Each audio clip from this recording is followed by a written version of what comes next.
નમસ્કાર, CB24 news સાથે હું રેશમા આપનું સ્વાગત કરું છું.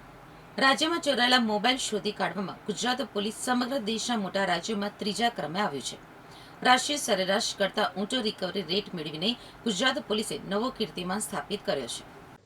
ગુજરાત પોલીસે 46.71% રિકવરી રેટ સાથે 53,564 હેન્ડસેટ સફળતાપૂર્વક મૂળ માલિકને પરત કર્યા.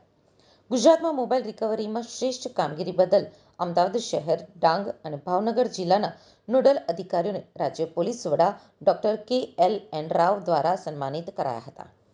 ટેલિકોમ વિભાગ અને ગુજરાત પોલીસના સંયુક્ત પ્રયાસોથી ગુજરાત રાજ્યે મોબાઈલ હેન્ડસેટ રિકવરીમાં રાષ્ટ્રીય ફલક ઉપર નોંધપાત્ર સિદ્ધિ હાંસલ કરી છે. ભારત સરકારના સંચાર સાથી પોર્ટલ અને CEIR મોડ્યુલના અસરકારક ઉપયોગ દ્વારા ગુજરાત દેશના મોટા રાજ્યોની યાદીમાં રિકવરીની ટકાવારીમાં ત્રીજો ક્રમ મેળવ્યો છે. મુખ્યમંત્રી શ્રી ભૂપેન્દ્ર પટેલ અને નાયબ મુખ્યમંત્રી શ્રી હર્ષ સંઘવીની અધ્યક્ષતામાં મોબાઈલ રિકવરી ક્ષેત્રે ગુજરાતે રાષ્ટ્રીય સ્તરે અભૂતપૂર્વ સફળતા મેળવી છે. સમગ્ર ભારતમાં અત્યાર સુધીમાં 50,48,516 મોબાઈલ બ્લોક કરવામાં આવ્યા છે, જેની સામે ગુજરાતમાં કુલ 1,83,985 હેન્ડસેટ બ્લોક કરવામાં આવ્યા છે. રાષ્ટ્રીય કક્ષાએ મોબાઈલ રિકવરીનો દર 32.6% છે, જ્યારે ગુજરાત પોલીસે 46.71% રિકવરી રેટ સાથે 53,564 હેન્ડસેટ સફળતાપૂર્વક પરત મેળવ્યા છે.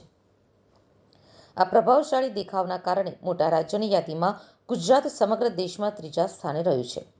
વર્ષ 2025-26ના ડેટા મુજબ CEIR રેન્કિંગમાં અમદાવાદ શહેર, ડાંગ અને ભાવનગર જિલ્લાએ શ્રેષ્ઠ કામગીરી કરી છે.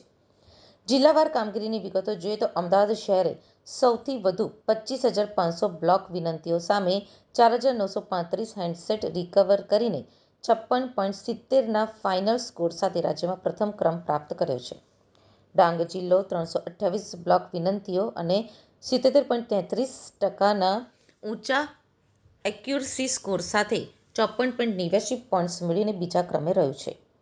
તો ગુજરાત LSA દ્વારા અમલમાં મુકાયેલા CEIR રેન્કિંગ ફ્રેમવર્ક અંતર્ગત નાણાકીય વર્ષ 2025-26 માટે અમદાવાદ શહેર, ડાંગ અને ભાવનગર જિલ્લામાં શ્રેષ્ઠ કામગીરી કરાઈ છે.